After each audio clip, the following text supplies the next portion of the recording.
Pour démonter et remonter ta Dolce Gusto, il faut me savoir 2-3 choses. Sinon, tu t'énerves et tu casses tout. Celle de ma fille fuit, c'est une panne classique. Si tu es OK, on voit ça ensemble. Le problème, c'est en général cette pièce constituée d'un joint et d'un fil. On va donc devoir la remplacer. Il y a d'abord 4 vis à extraire, 2 longues, 2 courtes. Pour ça, il va falloir se munir d'une petite clé Torx trouée. On repère bien où se trouvent les longues et les courtes. Et quand c'est fait, on va prendre 2 tournevis plats, un grand, un petit. On s'en servira de levier.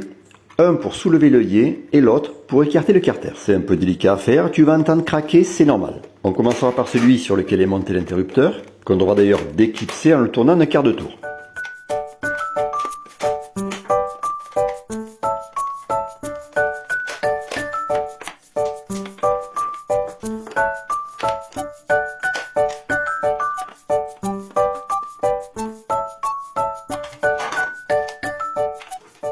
Et on procède de la même façon pour la seconde partie.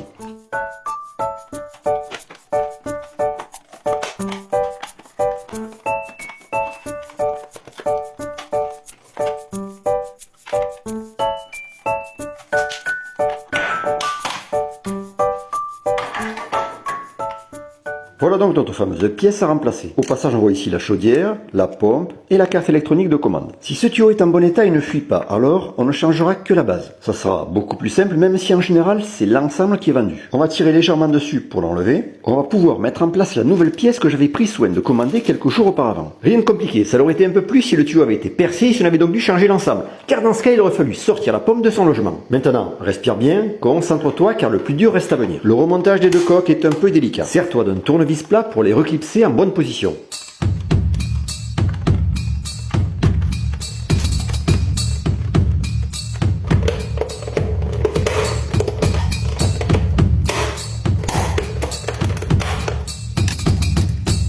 Voilà, c'est terminé, plus qu'à remettre le réservoir en place et vérifier si on a bien solutionné notre problème de fuite. A priori, on a bien travaillé.